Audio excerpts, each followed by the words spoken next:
like I said, I was very independent. I didn't want to depend on a man for anything. The first few years of our relationship, which is why I wasted 5 years, we had that power struggle because I'm very independent. I'm fiercely like protective of who I am, and I didn't want anyone to control me or think I'm going to just now become. And I had this idea that a housewife was so demeaning, which is now not what I think at all. Like, you know. I had so many misconceptions. I thought the relationship was just about being monogamous and that was it. But now I realize it could really like expand you even bigger and more powerful than you ever imagined. Same thing with the woman role. I thought housewife was like so demeaning. And now I realize, no, people just don't understand what that means.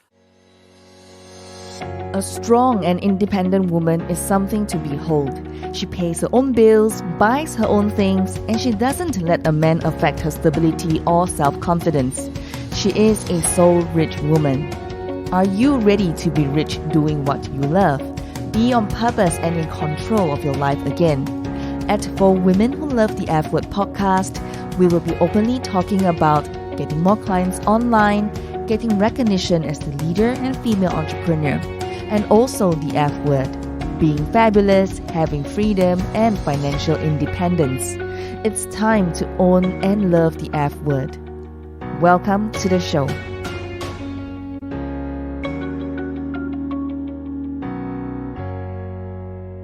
On this week's episode of Soul Rich Woman TV, we have Elena Cardone with us.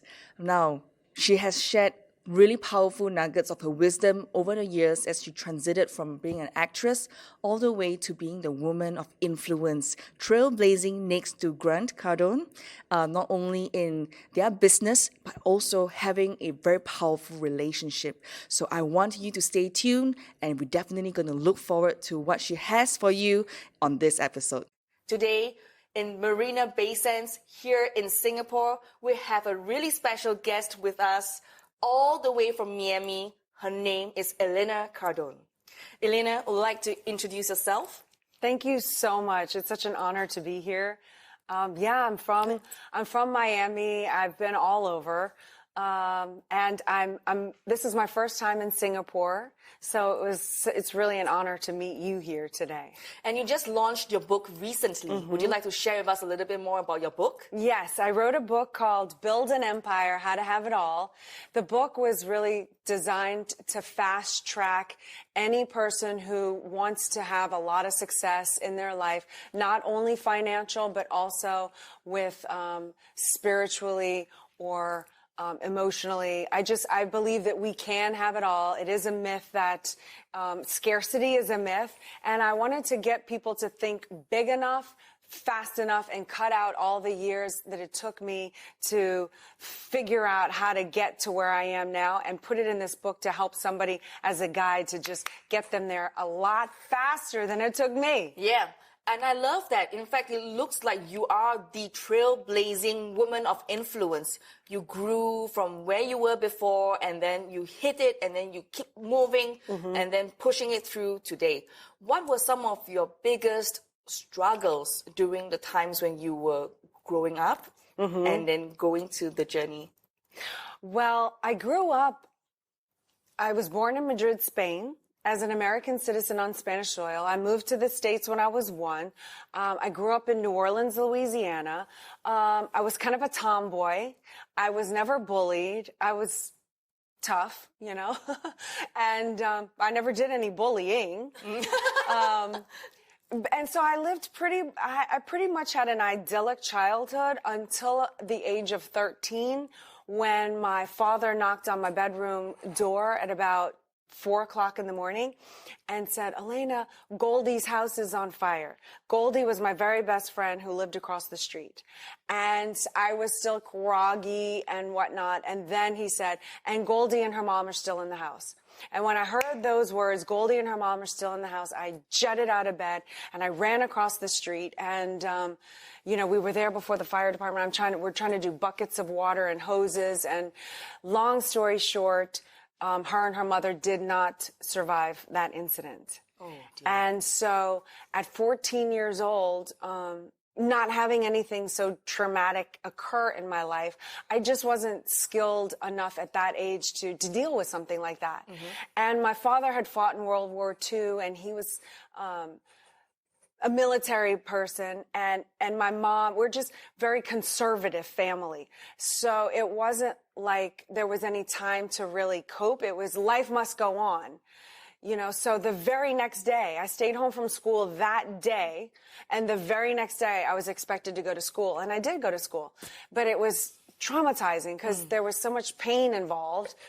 And so that was the real challenge, was getting through the age of 14 to 17, having to confront this burned out house across the street, and so much anguish going on inside of me. And America's not like Singapore. Drugs and alcohol are, especially in New Orleans. New Orleans is known as being a party town. So I had all of that accessible to me. So I kind of dove into the drug and alcohol world for a few years. And I feel like that was kind of a setback. So at 17, I decided I've got to get out of here. I'm going to Los Angeles. I'm going to do something. I'm going to become an actress.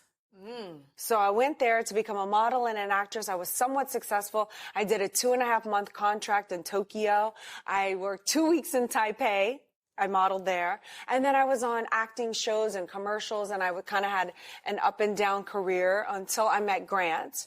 And then when I met Grant, the first 5 years of our marriage, I was still doing this women's independent thing. Like, we were married, and I thought a marriage was about monogamy. I didn't realize, I mean, it is about that, yeah. But I thought it was only about that.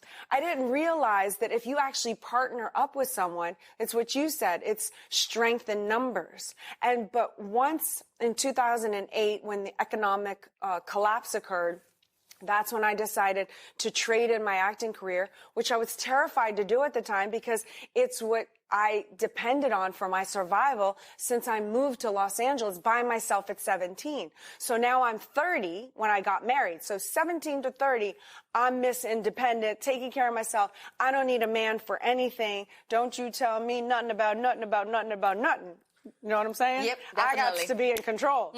And then Grant comes along. At 30, I marry him. At 4 or so years later, the economy collapses. I say, I'm trading this in. I had to deal with confronting my parents, saying I'm giving up my acting career. I'm going to go support my husband. Well, what does that even look like, support your husband? How do you support your husband? He's the breadwinner, you know? But I traded in to trade up because I had this vision about this empire, which I know sounded psychotic at the time because we were under a lawsuit. Our entire business, as we knew it, was devastated. Like, it didn't even exist anymore. And so, but I knew that he had the entrepreneurial skills. He was further down the field than I was. So I put all of my resources behind him. What do you need? How can we create our way out of this? How are we going to design our lives to never have anything happen to us financially again, to where we decide what our empire looks like? And we're going to dictate how we live, not have to depend on other people. Of course, we depend on other people. We have clients and people we have to cater to. But we're not going to wait from the blessing from the higher ups to say, yes, you can have this and yes, you can have that with our life. We wanted to take that power in our own hands. So I had this idea about this empire of like, okay, if he is the king and I am the queen and this is our empire, what do I want it to look like? Who do I want to surround ourselves with? Do we hang out with the people doing the drugs and the alcohol? And if we do, what does that make our empire look like? So we really cleaned up our lives and who we were around. And I really went like you did at 14, really all in on work. We did not do the dinners. I was not buying fancy clothes or any name brand. It was minimalistic until we were on our own feet and could take care of ourselves again and had these viable businesses. Once those became successful, then it was like we could branch back out and go back into helping others. Now we're at a point where we've created so much success in our life financially. We do have financial freedom, not just financial independence at this point. So now I feel like it is my duty, being this little girl from New Orleans who was never supposed to make it this far. I have some ideas and some tips that are just little tiny tweaks how to work with a partner, a business partner, a lover, a husband, a wife, whatever. A few little adjustments to get you both operating at the same page so that you can really utilize each other's horsepower to push yourself instead of, without even realizing it, working against each other, which, you might go like this or you might just go straight down, But if you actually know how to work together and know what each role is and what the strengths and the weaknesses are and how can y'all build together and really push yourself up and just eliminate a few maybe incorrect pieces of datum, because if they say knowledge is power, well, what is bad knowledge then? So if you get rid of a few bad key elements or ideas and then tweak and get on the same page, it's so much easier than you think. It's still going to be work. There's still going to be sacrifice. It's still going to take time, but you will be able to exponentially up the rocket faster. I love your energy, Elena. In fact, I see so much, you're overcoming and, go-getter. But a lot of the women are holding back. A lot of them are thinking, I have kids to feed. I have to take care of my husband. I have to be in charge of the household. I don't have time. What should I do? What would you say? Stop thinking so much unless it's a broad picture of possibilities. You have to become like a samurai. A samurai doesn't see, yes, you'll have challenges or barriers, but they're able to see beyond that. Start looking for the possibilities. Start looking for the opportunities. Sometimes your biggest problem can be your biggest solution, whether it's to help you out in the family or whether it could be your creative financial, something you can actually monetize over. Because if you're having that problem and you figure out how to solve it, chances are, if you solve that for other people, you can scale that business out. You might just have a business in your hand. So I would say to them, if you need to have help, if you need to hire somebody while you figure this out, don't feel like you have to be superhero and do everything yourself. At some point, maybe have your friend help you until you can afford to pay someone to help you. But you've got to just go out and do something. Do something. Take action. Stop thinking and do. And you can do even if your knees are trembling because you're terrified. You can still do even if you think it's not going to work and you feel ridiculous. I feel ridiculous every single day since the day I started Muay Thai a year ago. Every single day. I walk into the gym, I'm with trained professionals, and I feel ridiculous. I feel like I look heinous. I feel like I don't know what I'm doing, and I do it anyway. And every day I get a little bit better. And every day I feel completely stupid. They're looking at me. They're thinking there's no hope for this girl. She does not have a clue what she's doing. And every day I'm like, put the headgear on. Today I'm willing to try sparring. Today you're actually going to punch me in the face. I'm going to be okay with that. Definitely. You are basically taking it into your stride and just go for it. Yes. My point is it doesn't matter what you think. Most people they don't know what you're thinking. Do it anyway. Just take an action. Any action, even if it's the wrong action. Yep. I love that. Earlier on, you mentioned in your story, you talk about how you gave up your entire modeling, acting career, and to go support your husband. Yes. Tell us, I'm so curious about this part because a lot of the women find, in this we call power struggle. There's always this power struggle happening and they don't see like a balance. It's more like, okay, you're dominant and you're submissive. That's not the case, right? Right. So how do you first take on that, not say challenge, but I would say take on that mindset to move into that behind the scenes or kind of a partnership role with Grant? And then how did you eventually become that beast in your own way? I read in your bio, your PR, you're doing all the household and you're doing so many things for the business as well.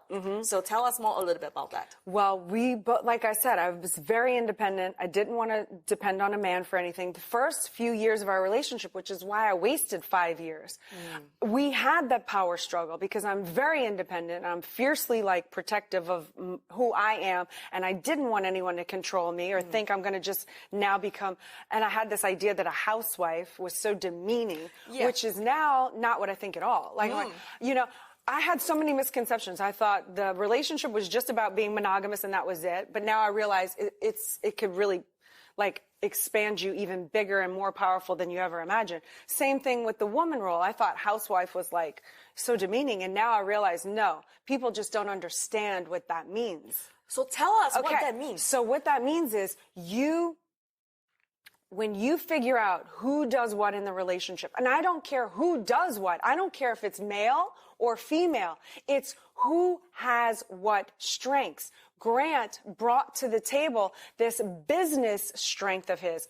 I'm an actress. I was an artist. I don't know anything about finances. I don't know anything about business. For me to try to battle with him in that area just because I have to be high and powerful and almighty is ridiculous, you know? And it just so happened once we had kids, I just innately am a good mother. I understand motherhood. He's a horrible mother, by the way. He's an incredible father, like great father, teaches the kids to be bold and wonderful, but a horrible mother. When I realized this, I could have him in my life, like without trying to kill him, because he'll take the kid to the grocery store in 30-degree weather wearing nothing but little tiny shorts and a tank top, while he buries himself up. Like horrible mother. Like common sense as a mother, he has none. Okay. But when we figured out our roles in the relationship, first of all, even before we do that, when you know where you want to go as a couple, what are your goals as a couple? Not just me and not just him, but what are your goals as a couple? Do you want to be a model couple that inspires others? What do you want your relationship to look like? Are you the couple that everyone feels uncomfortable to be around because y'all are fighting all the time? Is that what you want? What is your brand as a couple? Do you want to have financial freedom? Do you want to be able to travel the world on your own plane and take the kids and homeschool them and let them learn the language of the world, the cultures of the world? What is it that you want? If that's what you want, then break it down from there. What do we need? We have to have this finances in order. We have to make these sacrifices. That took years. Then that requires a lot of communication. It requires communication. It requires same page. It requires, if you want something that big, which I believe you should go for, that's what an empire is all about. You know, if you want something that big, you can no longer afford to fight over the little stuff. You'll never get there. You have to get completely on the same page, know your roles. I run everything in the business. I run everything in the household to every decision that the kids do, every decision. He might consult me and we can talk about it, but in the end, it's my decision and he has to back me on that. And he does back me and support me on that. But not everyone or all men in the family is like Grant, right? So how did you actually get him to listen? Well, yeah, because as a woman, we sometimes, you know, when the guys come home, they are so naggy or they shout about their work and they say, no, I'm so tired, you know, and that's it, right? And we women, we're at home, we're like frustrated with the household, the kids are running all around, the house is messy. And how do you cope with that? You cope with it by going, look, this is the big picture. This is what I want. I understand that Grant is the beast at the business. And sometimes it's hard for him to cut off. And I understand that that is a sacrifice that I have to pay. That when he comes in the door and he's all gripey and irritable, that I'm taking one for the team in those moments. I know who he is as a man. I know he loves and protects women and children. He loves me. He treats me with respect. So if he's in a bad mood and I have to like be complain to or whatnot, you know, usually I just try to get him a meal and get out of the way, or, you know, just try to like give him his space to kind of shut out what just occurred at the office life. But I need him to be a beast and an animal. And I can't expect him to just do that all the time and then shut it off and be romantic lover at home. I wish that were the case. I would love that. I'm a woman. Who doesn't want that? But it's not reality. I don't live in a fairy tale. So these are sacrifices. You have to stop thinking about what you think everything is supposed to look like and learn how to deal and cope and come up with your own solutions. Like, how do I deal when he comes home with this? How do I prepare myself to where I don't take it personally? How can I, like, I've learned that protein and a little bit of food goes a long way with him, you know? What is it that you have to look at? And that's my role. I want to make the home environment very comfortable. I want him to be able to relax really easily. So I try, you know, I hire a housekeeper to keep the house clean because I don't have time to do it anymore. And we're at the place now where we've expanded in our empire. But am I willing to clean the house? Absolutely. Am I willing to clean a toilet? Absolutely. Nothing is beneath or below me or whatever. I do whatever it takes for us to achieve our goals together. You're willing to listen to him. You're willing to understand his needs before yours, so that when you put everything together, it's on the right point. Right. Wow. And it's not always that I put his needs before my needs, because I think it's important that I'm fulfilled as well. That's right. But us as a couple is more important than me as an individual. But I need to fulfill myself as an individual so that I can give 100% to the couple. So all of my activities that I do that fulfill me, my Muay Thai, my Brazilian Jiu-Jitsu, the women empowerment stuff that I do, the philanthropy work that I do, all of those things feed me to step up and to be strong enough to do this, to be confident enough to do this, because this is hard. I hate to be the one, I hate when people say, oh, because I don't want relationships to look like, oh, it's so hard. Look, yeah.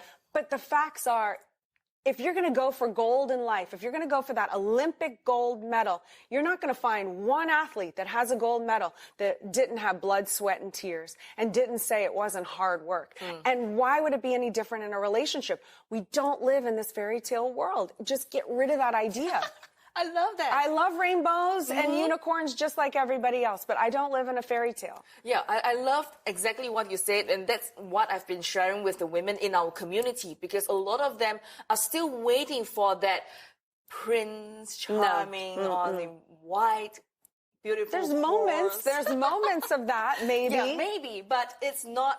It's the reality, It's right? the reality. We have to do and be independent of who we are and what we are, and be fulfilled as a woman before we can do more in the partnership. That's right. In terms of either in a relationship or in business, right? So I'm also very curious about you. When you were going through all these changes, were you ready to be a mother? No. I'm like, no. I never thought I was ever going to get married or have children. Because you said you were Miss Independent, right? Yes. And a lot of us are very independent. So how did you, tweak that in your made the mindset? switch. Yeah, you made a switch. Well, I knew always that one day, like so far in the future, maybe I would want kids.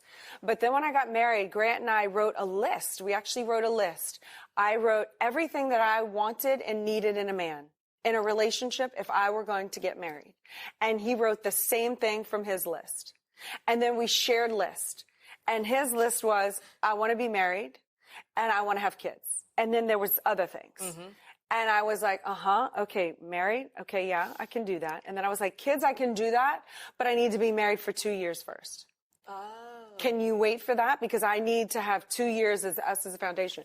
And he was like, yes, I can do that. So we knew exactly what we were going for, and we were working. It wasn't like we just blindly got married only to discover like maybe one of us didn't want to have kids, and then that could be a problem. And, so we really figured it out. And sat down and exchanged the list. Yeah, and then after we were married and I had the 2 years, I You did have the 2 years. I had the 2 years. I renegotiated for a third year. and then I was ready. Then I had a moment where something happened and I was ready. All of a sudden I was like, I am ready to have kids. I feel mature enough. I feel ready for kids. And then it took almost 2 years to have a kid. Yeah. Wow. And it was so natural. I had 5 years. I gave 2 natural births at my home. No drugs, nothing.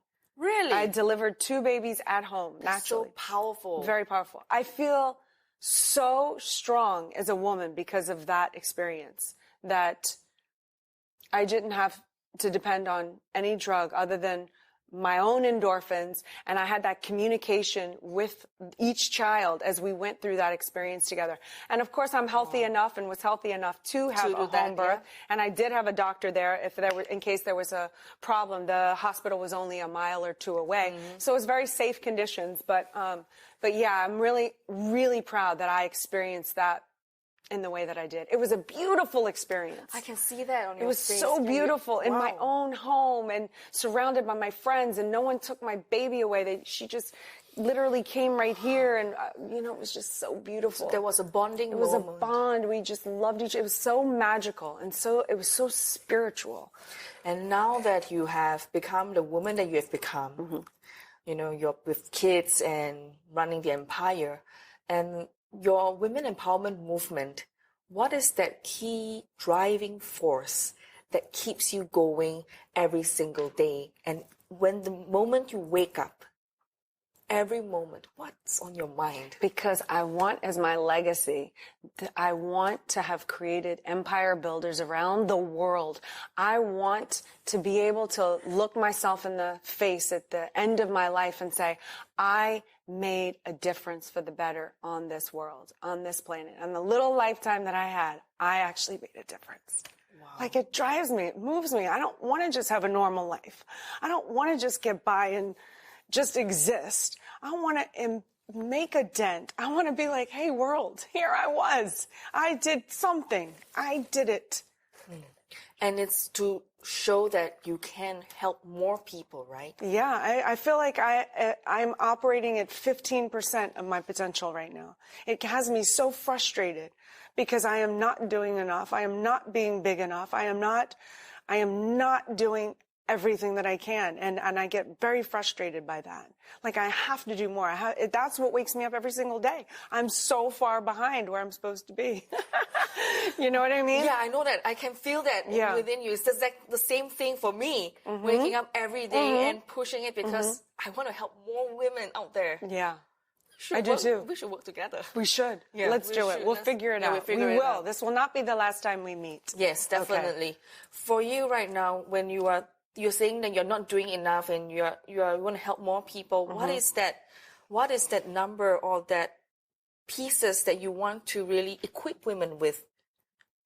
I want to equip women with what you said, the confidence, I want women to mine their own gold.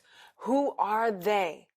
What are they, and who are they as not only a brand but as their contribution, and not withhold that from the world. Like, if we all lived up to our potential or tried to or fought for the greatness, how could that impact the world? We could make a difference. It wouldn't just be a fairy tale idea in my head. Like, there would be real transformation if people actually delivered their gifts. And I want women to expose that and give it to the world and stop withholding and stop thinking they're not good enough and stop thinking they have nothing to contribute. It's selfish. Women are so powerful and so dynamic and contribute, and they're so aesthetic. Just imagine if the world operated on that aesthetic wavelength.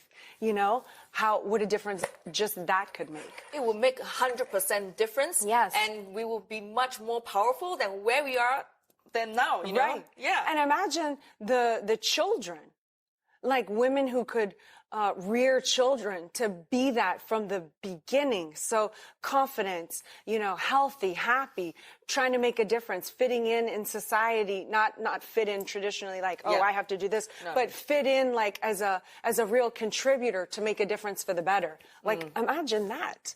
Within your area of expertise, what do you think is the one skill that every woman must have? In my area of expertise, every woman should have the skill of becoming an asset to themselves. They need to study. They need to study, learn, observe life.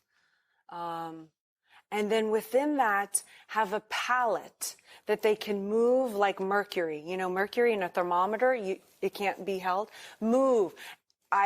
You can think analytically how to respond to whatever situation. It's not like you're just one way, and if something comes at you, you just respond in that one way. No, a woman should have the ability and that skill to be whatever, do whatever, be whatever she, within her color palette, to optimize the situation, to make it the outcome she wants, and not in a reactive way. but in a very artful and skillful way, to where it looks like she just has this magical life that she's created, but it's all actually been beautifully orchestrated because of her intelligence, because of her skill, because of her education and her confidence and everything that she's developed within, because she's invested that time and energy in herself. It's basically investing in herself then. Yeah. Yeah, and a lot of women, I hope that when you're watching this, I hope that you're inspired to invest in yourself as well. What is the one last message do you have for my audience today, our community, Soul Rich Woman? That America loves you. We welcome you.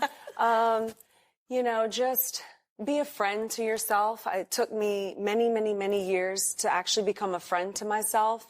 But if you're a good friend, a really good friend to, like, let's say your best friend or your sister, and what are those attributes that you do for your friend, and do them to yourself, and be kind to yourself, and don't have that. When you recognize that inner voice telling you that was stupid, you're so, why did you do that? And, oh, you messed up there. And, oh, you were this or that. Or how come you can't be perfect? Or, oh, I don't look good there. And so-and-so looks better. And I'm not skinny enough. And all the stuff that we do to ourselves, just at that moment, just be a friend to yourself and go, okay. Whew. Wow, that was really, really a powerful message. So for you who is watching this right now or listening to our podcast, remember, be a friend to yourself. Elena, where can we buy your book? Oh, well, you can go to elenacardone.com and put /empire. And I'm giving the book away. It's just shipping. So the book is free. You can also download the audio version. Wow. As well. So if you go to elenacardone.com /empire, you can get the book or the audio program. Thank you so much for joining me today. I'm so honored that we are connected, and I hope that I can continue to serve you as you build your dreams. And if you love this episode, and I hope that you did, rate it 5 stars. Give us that glowing review because it will help more women around the world finding the Soul Rich Woman podcast. Alone you are strong, together we are unstoppable. Now share this with every woman who needs it, because this is how we are changing the world, one woman at a time. As always, get out of your comfort zone and go towards the dreams you've always wanted to achieve. For women who love the F word, being fabulous, having freedom, and financial independence. My dear soul rich woman, sending you my love, and I'll speak to you soon. Bye for now.